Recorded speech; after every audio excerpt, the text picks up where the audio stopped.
Hi friends, ఈరోజు నేను మొక్కజొన్న కంకులు అంటాం మేము వీటిని. మొక్కజొన్న కంకు తెచ్చేసి ఈరోజు రైనీ సీజన్ కదా మనకు, అందుకనేసి స్పెషల్గా ఇప్పుడు మనకు దొరికేవి ఇవి. ఏ సీజన్లో అవి తింటే మనకు హెల్త్ కూడా మంచిగా ఉంటుంది కదా. కంకులు అనేవి మనకు ఎంతో హెల్దీ ఐటమ్ అది. అందుకనేసి వాటిని మేము చాలా ఇష్టంగా తింటాము. మాకు అవి అంటే ఇంకా ఎంత పిచ్చి అంటే అంత పిచ్చి, అన్ని ఇచ్చినా తినేస్తాము. కంకులకు ఫస్ట్ పొట్టు తీసేసి మనము సన్న మంట మీద కాల్చామంటే మనకు వాళ్ళు బొగ్గుల మీద కాల్చి ఇస్తారు కదా బయట, అంతే టేస్టీగా ఉంటాయి.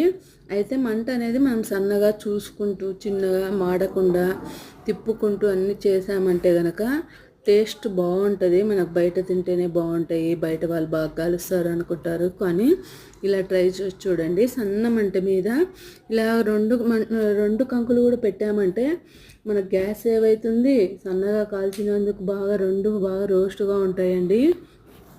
ఒకసారి ఇలా ట్రై చేసి చూడండి. కంకులు అనేవి మనకు హెల్దీ. ఈ కంకులకు కనుక కొంచెం నిమ్మకాయ రసము, ఉప్పు, కారం అన్నీ వేసేసి పూసుకొని తిన్నామంటే ఈ వర్షాకాలంకు క్రేజీగా ఉంటుందండి. మనకు మళ్ళీ రోజు తినాలనిపిస్తుంటుంది. అసలు వీటి మీద విసుగే రాదు మనకి. ఇది సబ్స్క్రైబ్ చేసుకోండి ఫ్రెండ్స్, లైక్ చేయండి, షేర్ చేయండి. మనకు ఏమన్నా టిప్స్ ఏమన్నా ఉంటే చెప్పండి. నాకు కూడా టిప్స్ ఏమైనా చెప్పండి, ఇలా దీని గురించి చెప్పండి. ఫుడ్ కామెంట్స్ ఏమైనా ఇవ్వండి, రివ్యూస్ కానీ బాగా చేస్తాను నేను.